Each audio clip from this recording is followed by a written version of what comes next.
Boa noite, irmãos. Estamos aqui mais uma vez para trazer a palavra do Senhor. E ontem nós estivemos falando na conferência da família e nós estivemos tratando dos fundamentos da missão gloriosa de criar os filhos no temor do Senhor, para a glória do Senhor, enfatizando a importância de inculcarmos neles os princípios, as leis e os estatutos do pacto do Senhor. E hoje pela manhã, ontem nós tratamos mais de fundamento e ontem nós estivemos, hoje de manhã, muito mais falando da aplicação desses princípios, da prática, da disciplina e da admoestação do Senhor, encerrando a nossa conferência. Mas aqui nesse momento em que celebramos o Senhor, em que celebramos a sua graça e a sua glória, eu quero continuar o tema, mas trazer uma mensagem com propósito mais de motivar mesmo os irmãos sobre a importância de nós investirmos na família, mas não um investimento segundo o mundo, mas um investimento segundo o Senhor. E para isso eu gostaria de convidá-lo a abrir no Salmo 127, que é o texto base da nossa meditação. E nós leremos este salmo na expectativa, ou melhor, o Salmo 127, na expectativa de que o Senhor Deus nessa noite nos fale e nos motive a seguir aqueles fundamentos para aqueles que vieram ontem, que nós estivemos verificando na palavra de Deus, e também a aplicabilidade deles que verificamos hoje. Este salmo mostra o fator fundamental para a edificação da casa, que é a presença, que é a atuação do Senhor na medida em que nós, com Ele, desenvolvemos um relacionamento de temor, de reverência e de piedade.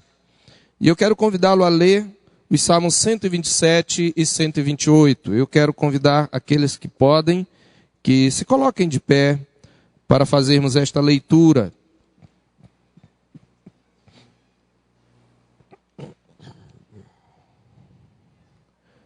Diz assim, eu lerei, os irmãos acompanham.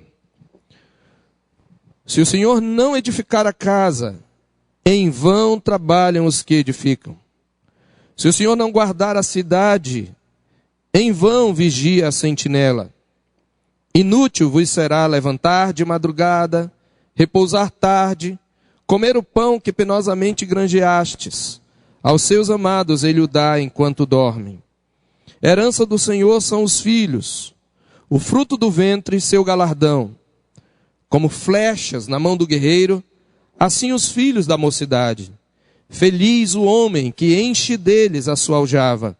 Não será envergonhado quando pleitear com os inimigos à porta. Bem-aventurado aquele que teme ao Senhor e anda nos seus caminhos. Do trabalho de tuas mãos comerás, feliz serás e tudo te irá bem. Tua esposa no interior de tua casa será como a videira frutífera. Teus filhos como rebentos da oliveira, à roda da tua mesa. Eis como será abençoado o homem que teme ao Senhor. O Senhor te abençoe desde Sião, para que vejas a prosperidade de Jerusalém durante os dias de tua vida. Vejas os filhos de teus filhos, paz sobre Israel. Oremos. Pai, mais uma vez nós, estando diante de Ti, tendo louvado e celebrado o Teu nome, queremos agora aquietar o nosso coração e queremos ouvir a Tua palavra. E queremos que por meio dela, Senhor, Tu destrua as fortalezas, porque ela é uma arma poderosa em Ti, poderosa em Deus.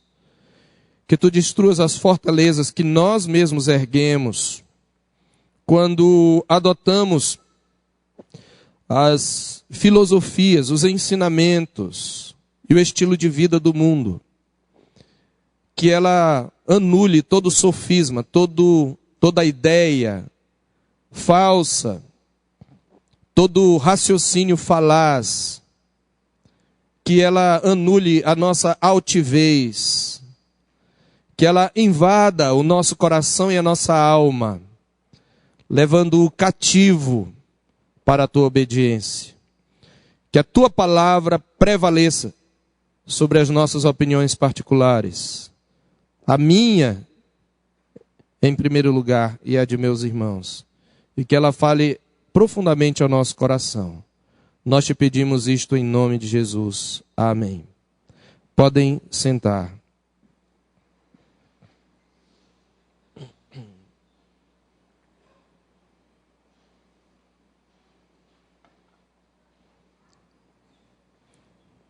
Estes dois salmos são considerados os salmos do lar.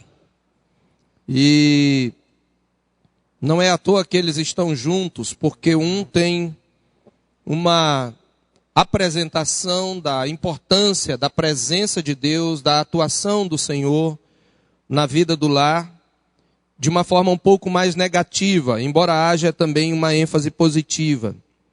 Mas o capítulo 128 é como uma contraparte do capítulo 127, porque ele estabelece exatamente as bênçãos que advêm para a família, da presença, da atuação e da graça do Senhor na vida da família.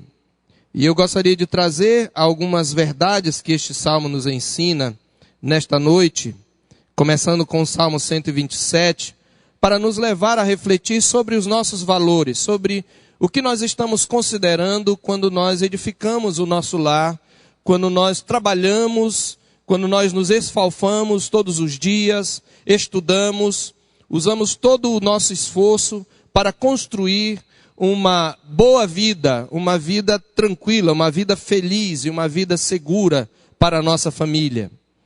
Eu gostaria de levá-los a, enquanto ouvem a palavra do Senhor, certificar-se de que de que nós estamos de fato investindo na coisa certa, da maneira certa, e se nós estamos considerando em primeiro lugar o reino de Deus e a sua justiça, ou se nós estamos considerando aquilo que deveria ser um acréscimo e secundário como algo prioritário. Isto é muito importante porque frequentemente aquilo que começa com um meio, como um meio, se torna em um fim. Você começa tendo um alvo e para isso você trabalha para aquele alvo, mas passo a passo, paulatinamente, imperceptivelmente, o próprio trabalho, que iniciou-se como um meio para atingir um alvo, torna-se um fim em si mesmo. Tanto que quando você consegue aquele alvo, você projeta um outro alvo maior para justificar mais trabalho e daqui a pouco você está encantado não com o alvo que você deseja com seu trabalho, mas com o próprio trabalho em si. É muito comum que nós deixemos o alvo, que deve ser o principal alvo da família que teme ao Senhor, e transformemos aquilo que são meios do Senhor em alvo. E este salmo claramente nos adverte acerca disso, quando ele diz: se o Senhor não edificar a casa, em vão trabalham os que edificam. E se o Senhor não guardar a cidade, em vão vigia a sentinela. Este Salmo 127 é uma poesia sapiencial, é um salmo de sabedoria. Pela sua estrutura, ele bem poderia estar no livro de Provérbios, porque ele é um salmo didático com o objetivo de ensinar-nos a importância fundamental da presença, da atuação do Senhor na nossa vida, na medida em que com Ele nos relacionamos, na medida em que nós desenvolvemos com Ele um relacionamento de intimidade. E a estrutura deste Salmo 127, ela se divide marcadamente entre dois temas, um negativo e um positivo. O negativo está nos versos 1 e 2. E o primeiro tema que tem como ênfase, os dois, na verdade, têm como ênfase a importância do Senhor, a presença do Senhor. O Senhor está presente nas duas partes do Salmo, versos 1 e 2, e versos 3 e a 5, como o sujeito da oração. Mas além do Senhor que está nos dois salmos, o que no primeiro é enfatizada é a expressão em vão, que ocorre, observe aí, 3 vezes. Se o Senhor não edificar a casa, em vão trabalham os que edificam. Se o Senhor não guardar a cidade, em vão vigia a sentinela. E no verso 2, em vão, é a mesma expressão no hebraico, será levantar de madrugada, repousar tarde e comer o pão que penosamente granjeastes. E o primeiro tema, portanto, estabelece uma condição negativa, enfatizando a dolorosa frustração que vem da ausência do Senhor na edificação da família. Devemos observar que há uma dupla condicional aí. Se o Senhor não edificar a casa e se o Senhor não guardar a cidade, todo o trabalho é em vão. Isso mostra o papel decisivo da ação do Senhor, que é enfatizado tanto negativamente como positivamente, pois no final do verso 2 diz, aos seus amados ele o dá enquanto dorme. E você tem aqui então o papel decisivo do Senhor para a edificação, para a sobrevivência, o desenvolvimento e para a segurança do lar. As ênfases aqui são, por oposição, o papel decisivo do Senhor e o descanso como dádiva do Senhor. Já o segundo tema, que é sobre os filhos, tem 5 versos. E nele se mostra a presença dos filhos como a herança desse Deus, que é quem edifica a casa. E nesse salmo nós encontramos, olhando para essa estrutura, alguns princípios acerca da edificação da família. E o primeiro princípio trata do fracasso da família sem a presença do Senhor.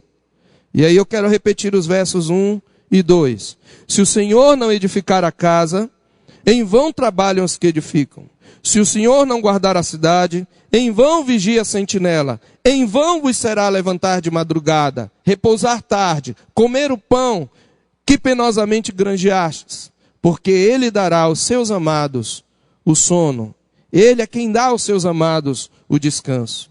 O que esses versos estão nos dizendo, queridos, em primeiro lugar, é que sem o Senhor, sem a atuação do Senhor, os nossos melhores esforços para a edificação da família, eles cairão numa rotina vazia. A expressão em vão é repetida 3 vezes aqui, não é à toa. E ela é enfatizada principalmente porque no verso 2, ela vem no início da frase. Há uma ênfase nessa palavra, em vão trabalham os que edificam, em vão vigia a sentinela, em vão será levantar de madrugada, repousar tarde, comer o pão que penosamente granjeastes.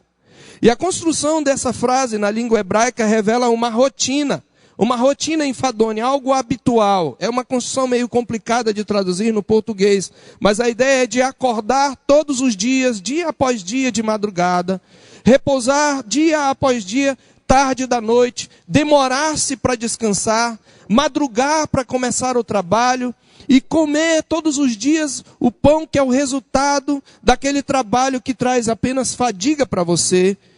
Ou seja, a ênfase dessa expressão, levantar de madrugada, repousar tarde, é a da rotina enfadonha, do árduo trabalho pela edificação e segurança da família. Como disse um certo autor, a atividade atormentada e cheia de preocupações que considera como tarefa exclusiva da existência, o afã por assegurar seu sustento, é uma atividade que está sob o signo do vazio.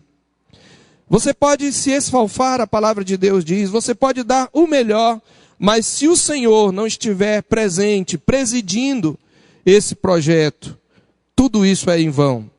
Na verdade, esse texto traz uma implicação que deveria se tornar para nós autoevidente.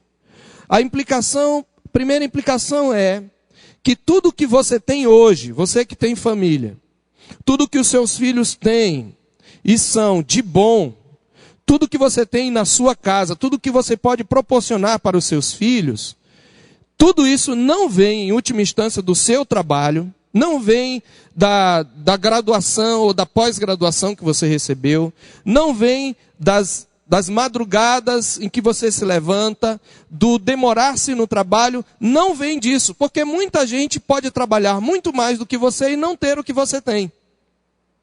Então, antes de tudo, nós precisamos reconhecer com este salmo que o que nós temos hoje, efetivamente, é dádiva do Senhor. Porque você não pode trabalhar se você não tiver saúde. E você pode trabalhar, e se você, por exemplo, é dono de um negócio, esse negócio pode de uma hora para outra falir.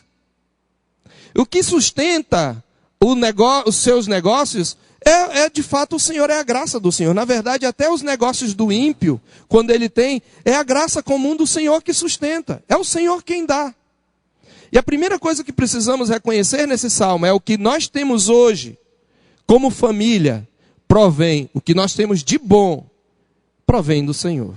Não provém da nossa inteligência, não provém do nosso trabalho, porque há pessoas mais inteligentes do que nós, há pessoas que trabalham mais do que nós e muitas vezes não têm o que nós temos.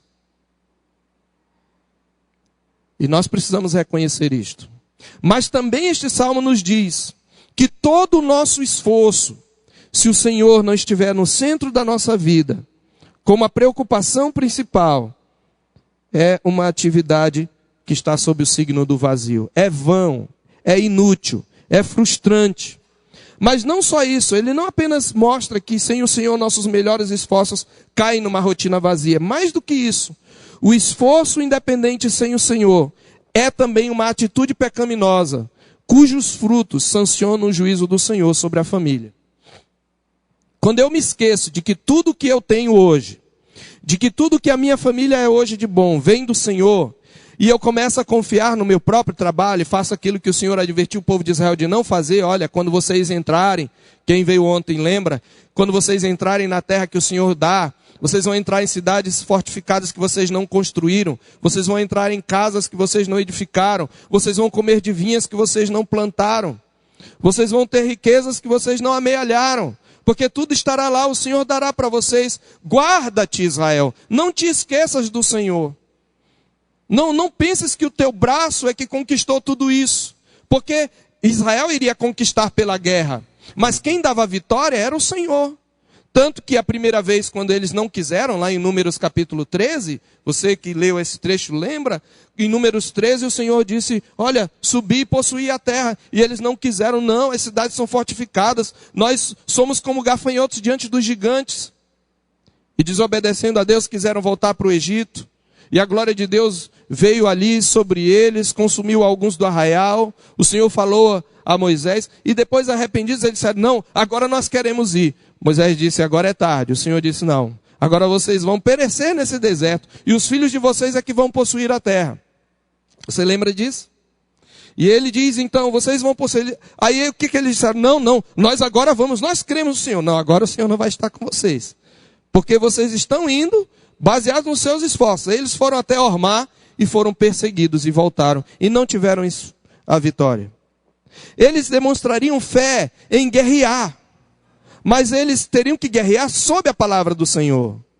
Mas agora, quando eles querem guerrear sem a palavra do Senhor, sem as orientações do Senhor, eles vão perder.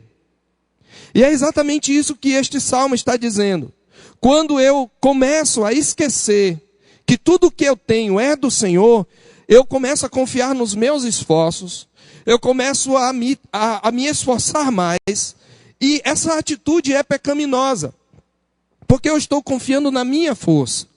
E esse esforço independente vai ser uma atitude pecaminosa, cujos frutos vão apenas sancionar o juízo do Senhor sobre a família.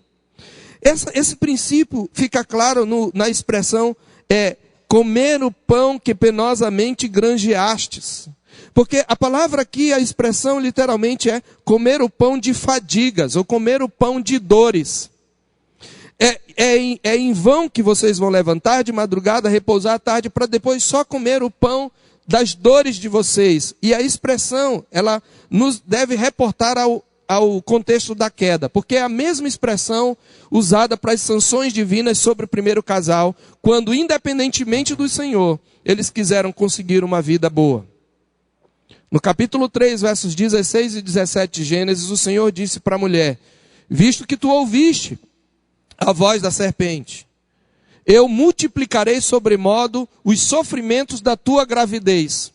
Em meio de dores darás à luz fruto. A palavra sofrimentos e dores é a mesma palavra traduzida aqui, ou tem a mesma raiz da palavra aqui traduzida, o pão que penosamente granjeastes. Essa expressão que penosamente granjeastes, algumas traduções trazem o pão de dores ou o pão de fadigas. É a mesma expressão.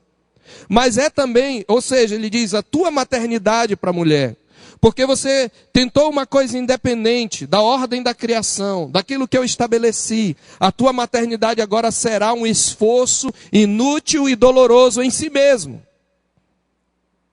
Mas ele fala também para o homem no verso 17, visto que tu atendeste a voz da mulher, visto que tu não foste cabeça para proteger tua mulher, tu ouviste a voz dela, tu deixaste que ela se perdesse, e ainda foste atrás, não foste o líder, maldita é a terra por tua causa. Em fadigas obterás os frutos dela. Essa expressão em fadigas é a mesma também traduzida aqui por penosamente granjeastes. Portanto, essa expressão, ela lembra as sanções divinas aos nossos pais na queda. E ela acentua o absurdo que é todo trabalho, todo esforço, quando você atua à margem do Senhor. Não é à toa que muitas famílias que são ricas e abastadas têm os seus membros cansados e sobrecarregados pelos conflitos, pela desunião, pela quebra dos valores, pelos relacionamentos gelados, sem calor humano. Muitas famílias que têm bens e que às vezes a gente inveja, porque às vezes a gente olha e diz, eu trabalho tanto, olha, fulano parece que não faz esforço nenhum, e tem tanta coisa e eu não tenho nenhum carrinho para andar. E a gente às vezes não sabe que no interior daquela casa, muitas vezes, o que tem é fadiga, o que tem são dores, o que tem é o penoso fruto de um trabalho que não foi realizado com a confiança e a dependência do Senhor. E é por isso que o salmista, no verso 2, no finalzinho, ele traz um terceiro princípio, ainda dentro dessa importância do Senhor na vida da família. E ele mostra que aos seus amados, ele o dá enquanto dormem. O verbo dar está numa posição de ênfase na frase. E é um contraste com as fadigas e as dores do trabalho do verso 1, da parte A do verso 2. O que ele está dizendo é que o descanso das fadigas é uma dádiva do Senhor. E é dada especialmente àqueles que estão sob a sua aliança, aos seus amados, ao seu povo, aqueles que confiam nele. Eles vão de descansar dessas fadigas, mesmo estando sob essa sentença que paira sobre o mundo, por causa do seu relacionamento pactual com o Senhor. Eles terão da parte do Senhor o descanso das suas fadigas, amenizando os efeitos da queda sobre eles. E é interessante, meus amados irmãos, que no primeiro versículo, aqui uma observação, antes de partirmos para a segunda parte do Salmo, na construção poética, você vê que a casa e a cidade são colocados em paralelo. Edificar a casa é um ato que precisa ter a atuação do Senhor. E a mesma coisa, guardar a cidade. E por que o salmista traz isso? Quando ele faz essa construção, colocando casa e cidade em paralelo, a relação é óbvia. Primeiro é que edificar e guardar se aplicam, por causa da estrutura da poesia, tanto a casa como a cidade. Mas também ele está ligando a família e a comunidade. Porque o mesmo Deus sem o qual a família fracassará, é o Deus sem o qual a sociedade também fracassará. Porque a construção da sociedade começa com a construção da família. E quando a família não tem o Senhor, as famílias de uma sociedade não têm o Senhor no seu centro e não reconhecem que tudo que tem vem dele e passam a confiar no seu esforço, elas acabam esquecendo do Senhor e isso traz prejuízo sobre a cidade. Este salmo, portanto, como disse João Calvino, nos mostra que a ordem da sociedade, política ou familiar, é mantida tão somente pela bênção de Deus. Tudo que uma sociedade tem de bom é mantido pela bênção providente de Deus e não pela habilidade, pela diligência ou pela sabedoria dos homens. Então a melhor forma de transformar uma sociedade não é a igreja fazer alianças políticas com partido tal ou partido tal. A melhor forma da igreja influenciar a sociedade é construir famílias nas quais o Senhor esteja no centro. É assim que a família vai influenciar positivamente a sociedade. E depois de mostrar o papel fundamental do Senhor e o fracasso da família sem a sua presença, ele mostra positivamente como o Senhor é aquele que edifica a família, mostrando os filhos como riqueza, recompensa e proteção para os pais. Que coisa interessante, não é? Os pais é que devem proteger os filhos. Mas se eles edificam a vida dos filhos baseados no temor do Senhor, os filhos serão proteção para eles. Serão não só isso, mas representam uma riqueza. E aqui há exatamente um contraste com os versos 1 e 2. Porque enquanto nos versos 1 e 2 a ênfase é na ausência do Senhor, aqui a ênfase é na bênção do Senhor. E ele começa dizendo, eis a herança do Senhor, assim está no texto hebraico. Eis a herança do Senhor, os filhos. O fruto do ventre são o seu galardão, é o seu galardão. E aí o que ele está dizendo é que, enquanto ele diz que tudo que nós temos procede do Senhor, e que quando nós não consideramos isto e passamos a confiar nos nossos esforços, nas nossas opiniões, nos princípios e nas filosofias do mundo e não no Senhor, isso traz frustração, isso traz a sanção do juízo divino sobre nós, a ruína da família. Por outro lado, ele aponta aqui que a riqueza maior da família é uma herança do Senhor. E ao mesmo tempo ele aponta qual é o valor maior em termos humanos para a família, para o casal. São os filhos. Ou seja, o princípio que está aqui, que seria um terceiro princípio do Salmo, é que os filhos são a maior riqueza do casal. Você poderia dizer assim, mas pastor, isso é tão óbvio. Os filhos são a maior riqueza.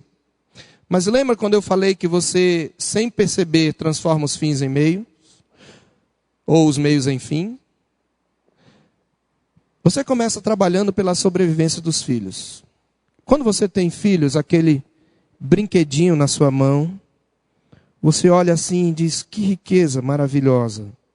E agradece ao Senhor. E você olha para aquele pimpolhinho tão frágil, aquele broto de oliveira, como diz no Salmo 128, e você pensa, eu vou dar o melhor para o meu filho. Eu vou dar ao meu filho a vida que eu não tive. Eu quero dar uma vida melhor do que a minha. E quando vem ao seu pensamento isso, na maioria das vezes você pensa em quê? Eu vou dar para ele uma boa escola, se eu tiver condição eu vou dar uma escola particular para ele. Eu vou colocá-lo no curso de inglês. Ninguém sobrevive nesse mundo sem o inglês. Eu vou dar para ele as melhores roupas, um conforto. E você começa a trabalhar por isso. Só que você vai se envolvendo tanto com o trabalho, que você esquece do filho. Você tenta amealhar uma riqueza para o filho, e esquece que a sua riqueza é o filho. E aí você investe nas posses do filho, mas não investe na riqueza em si, que são os filhos.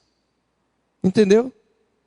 E o que o Salmo está dizendo é que a herança do Senhor são os filhos. A herança do Senhor não são os seus bens, não é a casa que você vai deixar para os filhos, mas são os filhos. E às vezes você prepara um tesouro, você prepara uma segurança, você prepara um seguro de vida, você quer deixar os seus filhos com casa, você quer deixar os seus filhos bem amparados, com uma boa profissão, e mesmo eles já tendo uma profissão, você quer ajudá-los. Mas você se esquece de investir na própria riqueza, que são os filhos. Você prepara uma riqueza para os filhos, mas não prepara os filhos para saber desfrutar das riquezas. Por isso que o autor de Eclesiastes diz, quem sabe se aquele para quem o homem rico deixou a riqueza é astuto ou sábio.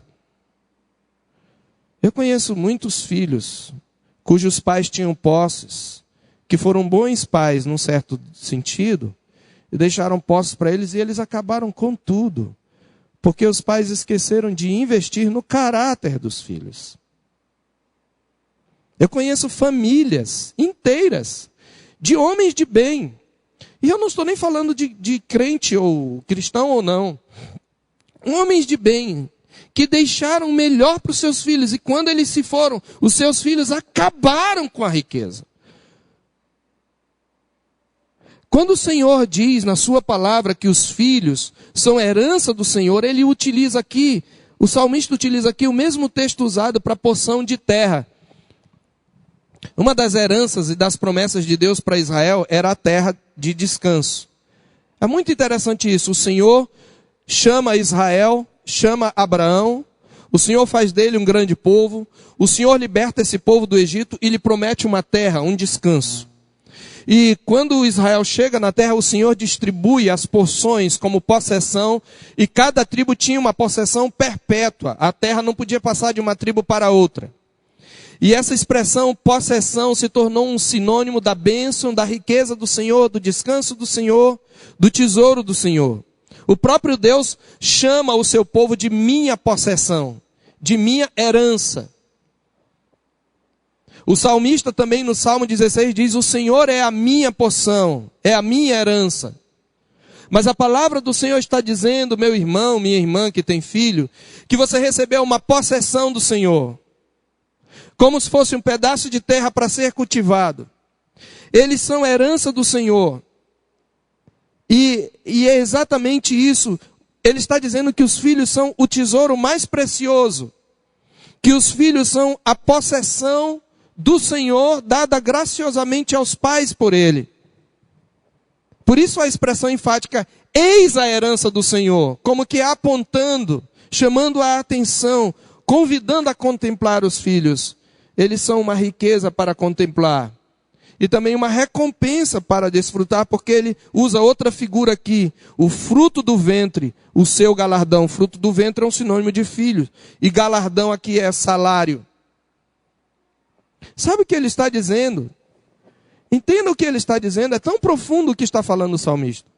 Ele está falando, olha, enquanto você se preocupa com a sobrevivência dos filhos, enquanto você se preocupa em dar um lar aconchegante para o filho, enquanto você se preocupa em ganhar um bom salário para que você sustente bem os seus filhos, e você começa a se voltar tanto para o seu salário, tanto para os ganhos, tanto para a casa, que você se esquece de que o verdadeiro trabalho, o verdadeiro salário que vem do seu trabalho são os filhos. E você investe para os filhos e deixa de investir nos próprios filhos. Eles são o galardão, eles são o teu salário, eles são o valor maior que você pode receber de Deus. Você não receberá nesse mundo, você pai, mãe, não receberá nesse mundo nenhuma outra riqueza maior. Nenhuma mansão se compara à riqueza que representa os filhos. Nenhuma grande poupança no banco, ou nenhuma multidão de propriedades vai se comparar àquela riqueza. Mas às vezes você se volta tanto para dar o melhor para os filhos que você, com o tempo sem perceber, vai esquecendo dos filhos. E você começa a edificar a sua casa fora da casa, em vez de trabalhar na porção de terra que o Senhor te deu. Mas ele vai além. Ele mostra que além de uma riqueza e um dom da graça de Deus, os filhos são a maior responsabilidade do casal. Porque ele usa uma terceira figura. Veja o verso 4. Eles são como flechas na mão do guerreiro.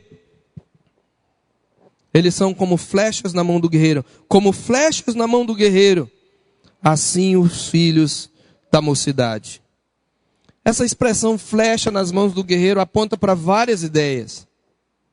A primeira ideia é a obviamente, de proteção, de uma arma. Os filhos podem se tornar uma arma, um instrumento para você. Se você cria os filhos no temor do Senhor, eles, que foram protegidos por você, agora são um fator que vai proteger você. Se eles são criados no temor do Senhor. Mas eles são flechas. E a expressão está muito clara, eles são flechas que são colocadas na tua mão. É você quem vai apontar as flechas. É você quem vai afiar as flechas. As flechas não andam sozinhas.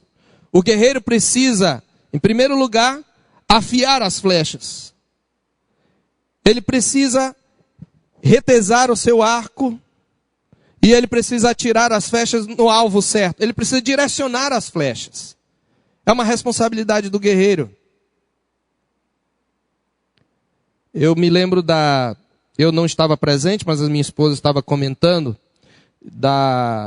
de uma observação muito oportuna da nossa irmã missionária Márcia, a esposa do Serjão. Ela estava falando para as mulheres, no encontro de mulheres, e falando sobre a importância de criar os filhos, e ela usou essa expressão flechas, e como é missionária, ela levou 2 flechas. E ela estava explicando, e eu vou falar de modo genérico, até porque existem missionários aqui, sabem melhor que eu, mas de modo genérico, que há todo um ritual e um cuidado e uma tecnologia de ponta para se preparar uma flecha. Primeiro, você não pode colocar qualquer madeira, você não pode usar qualquer madeira, tem uma madeira específica.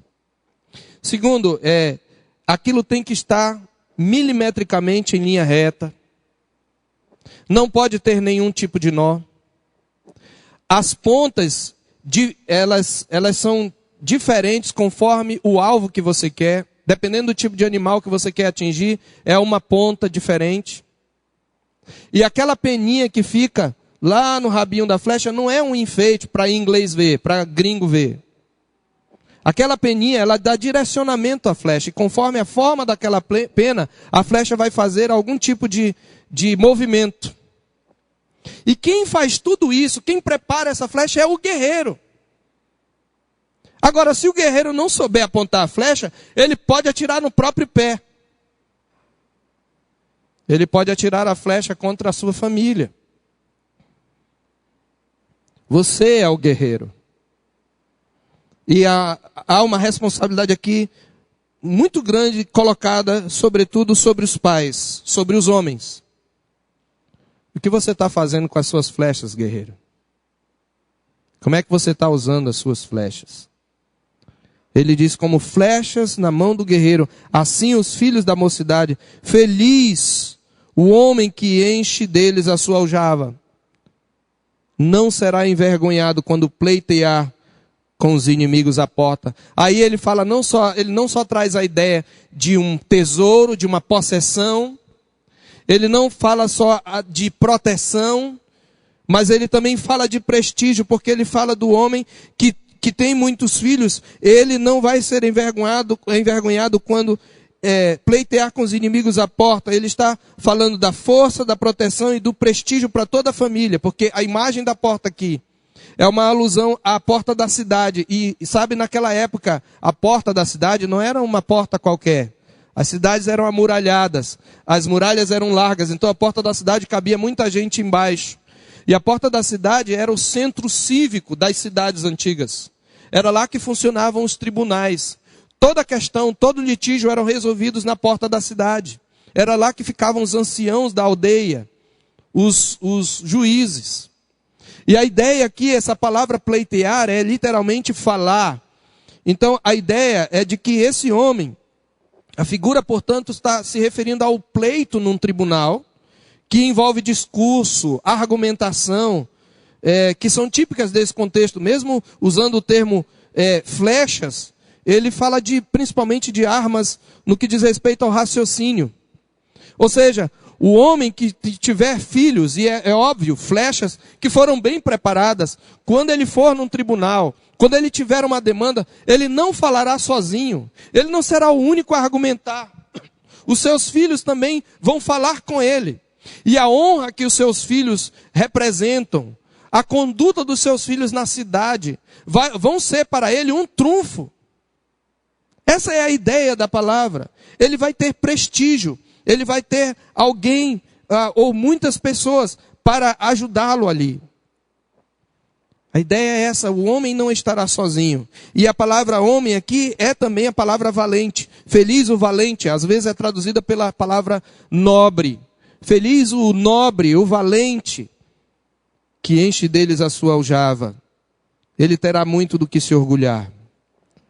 Mas eles, para assim se tornarem como flechas na mão do guerreiro, eles precisam ser preparados. Meu amado irmão, como isso é tremendo. Deus me deu só uma flechinha. Curtinha, pequenininha. Não pela minha destreza, mas muito mais pela graça do Senhor, ela é bem afiada. Às vezes, como fruto do meu mau trabalho, de vez em quando ela me corta.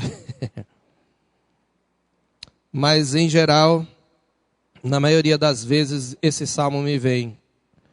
Quando nós chegamos em casa e ninguém tem tempo, não tem muito tempo para arrumar a casa e preparar o almoço, eu lembro desse salmo quando eu chego e começo a aguar as plantas, eu só tenho pouco tempo, e ela tem que ir para o cursinho, tem que engolir a comida, mas enquanto a mãe esquenta a comida, ela dá uma varrida na casa, estende as roupas, às vezes passa o pano, e às vezes o que eu preciso fazer e não consigo fazer, ela está fazendo para mim.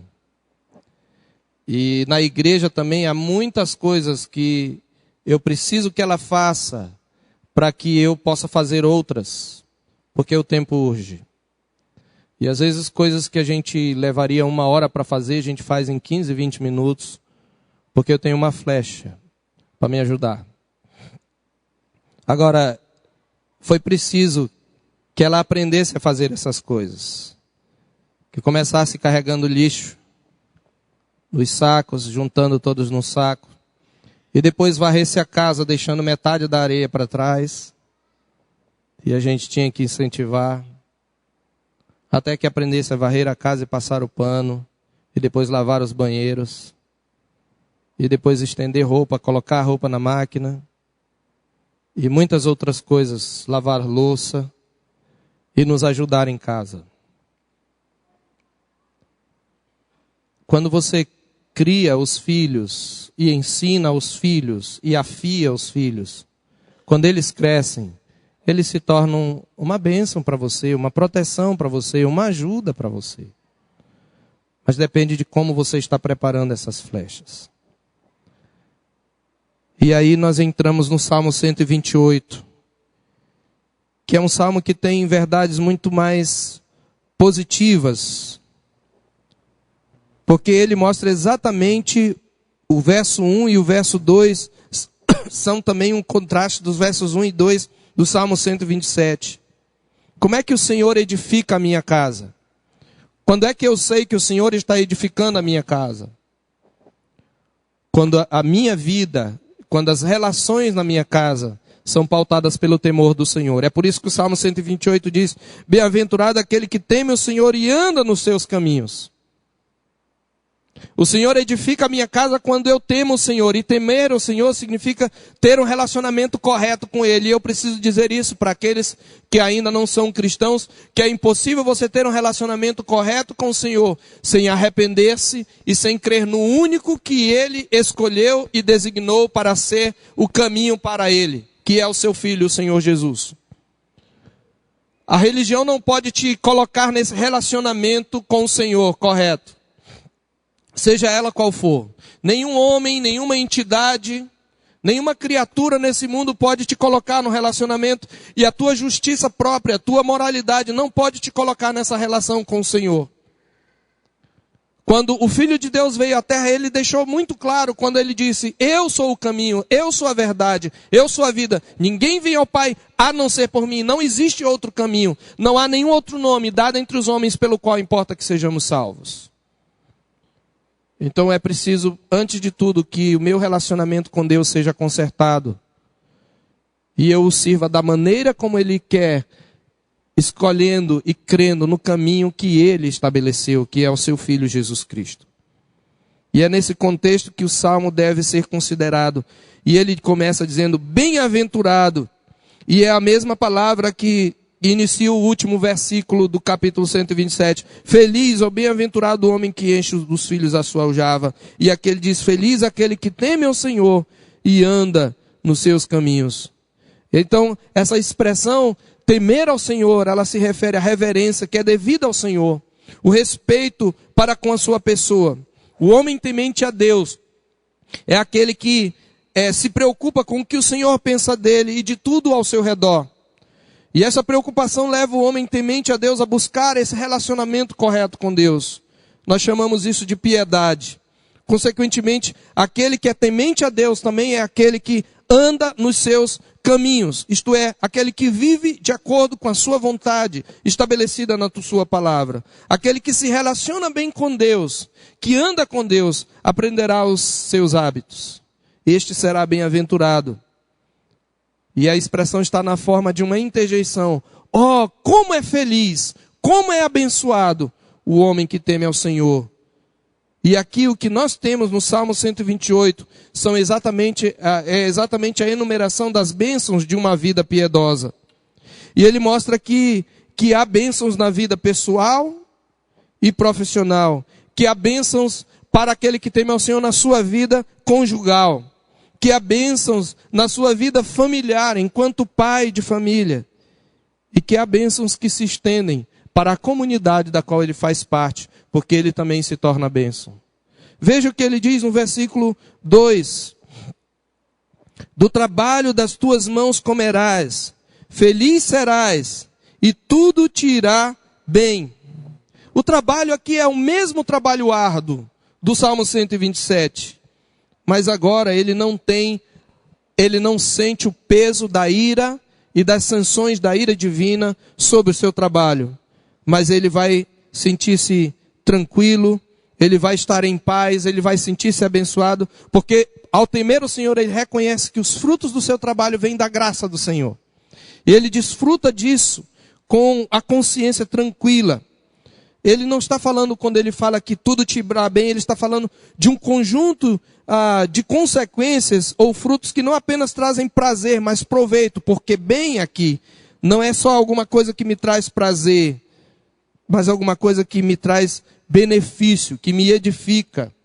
O teu trabalho vai trazer benefício. O mesmo trabalho que, sem considerar o Senhor, traz fadiga, traz cansaço, traz o peso das dores, da queda. Aqui, com o temor do Senhor, esse mesmo trabalho árduo vai trazer a experiência da bênção do Senhor, do descanso do Senhor, já pronunciado mais sutilmente no versículo 2 do capítulo 127. Então ele está dizendo, a tua vida profissional vai ser abençoada se você coloca o Senhor em primeiro lugar da sua vida. Na sua vida, isso não quer dizer que você vai ser o melhor empresário, não é isso.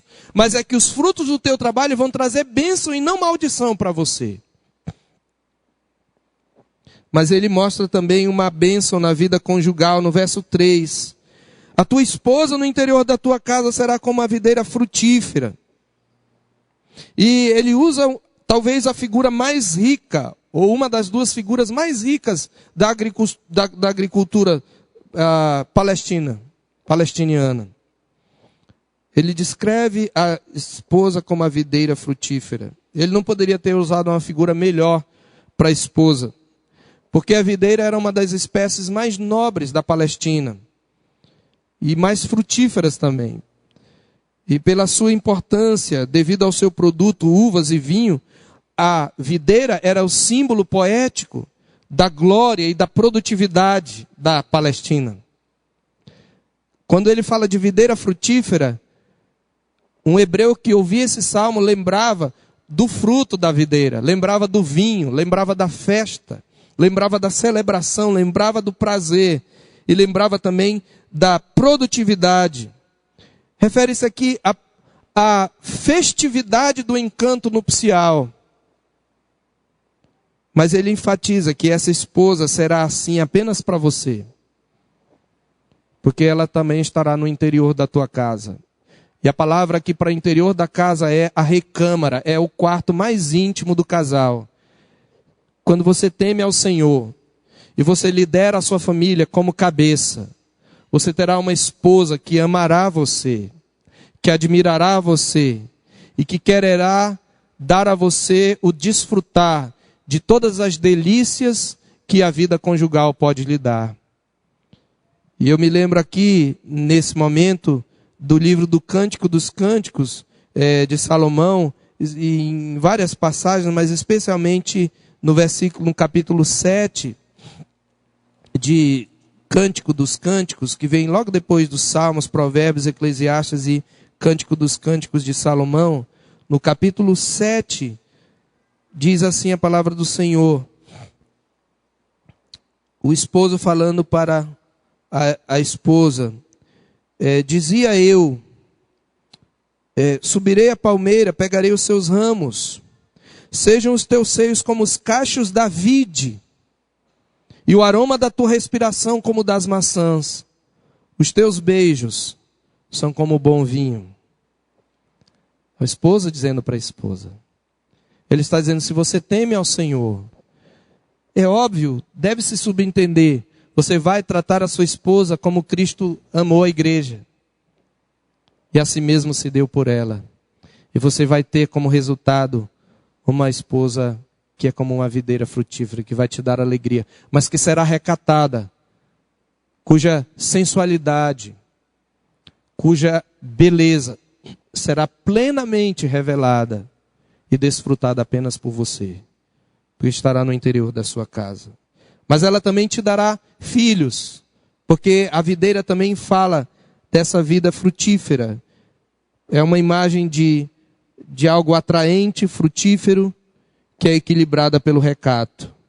A alegria, a festividade e o encanto da esposa do homem temente a Deus são contrabalançados pelo seu comportamento recatado, discreto e fiel. E esta é uma das bênçãos daquele que teme ao Senhor. E por fim, ele trata dos filhos, da bênção que advirá de uma paternidade temente ao Senhor. Os teus filhos, e aí ele imagina você à mesa, depois de ter chegado do trabalho, trazendo provisão para o lar, você se senta à roda na mesa para almoçar.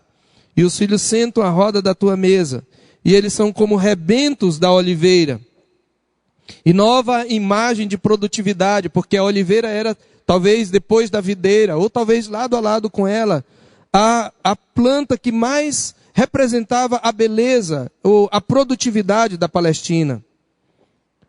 Era uma espécie nobre de onde vem o azeite, que era usado como cosmético, que era usado como um instrumento, como um elemento ritual na liturgia, nas libações, e que era usado na cozinha. Mostra a versatilidade, a utilidade dos filhos. Mas eles são como rebentos da oliveira. E quando você pensa, e quando você lê rebento, você deve lembrar aqui dessa ideia do broto, daquela plantinha que está nascendo, verde, cheia de vida, mas ainda frágil, precisando ser protegida. Precisando talvez que você coloque aquela varinha para amarrar, para que ela não caia sob a força do vento. Precisando ser cultivada, mas cheia de vida para ser desfrutada. Assim são os filhos daquele que teme o Senhor. É interessante saber que a oliveira crescia num terreno íngreme, rochoso e exposto ao sol. E não é à toa que ela é símbolo de alegria. A Bíblia fala que o Senhor veio nos dar óleo de alegria em vez de pranto. Esses rebentos são uma bênção que nós temos quando tememos o Senhor. E por causa disso, amados, essa família, dessa forma descrita, ela vai ser bênção também para a sua comunidade. Ela vai ser bênção para a igreja. E ela vai ser bênção para a sua nação.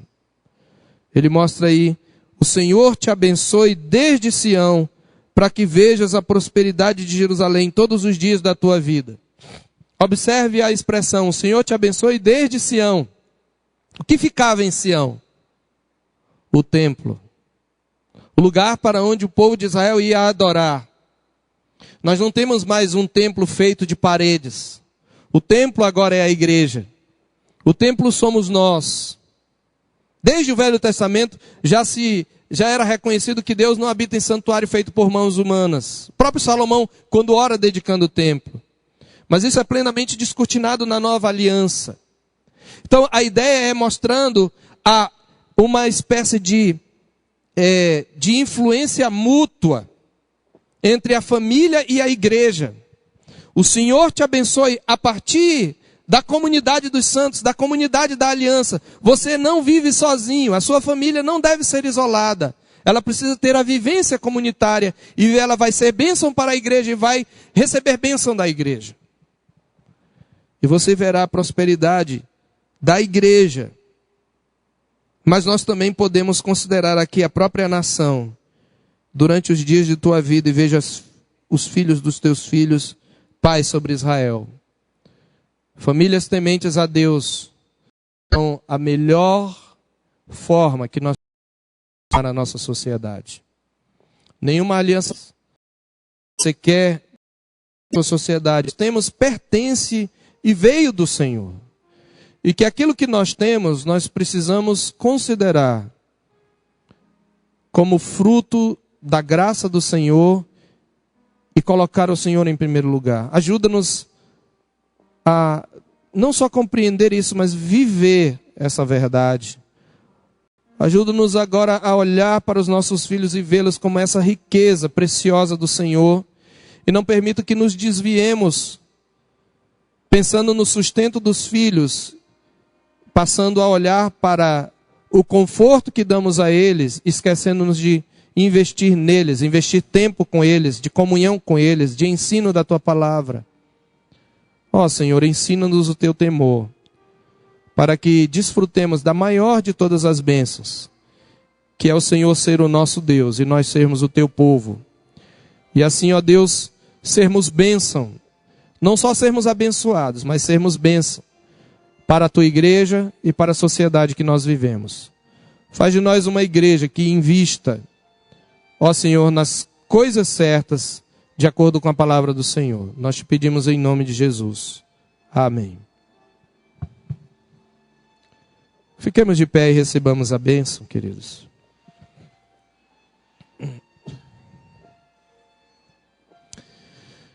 E agora, meus amados, que o Deus da paz, que tornou a trazer dentre os mortos a Jesus, nosso Senhor, o grande pastor das ovelhas, pelo sangue da eterna aliança vos aperfeiçoe em todo bem, operando em vós o que é agradável diante dele, por Jesus Cristo, a quem seja a honra e a glória hoje e para sempre.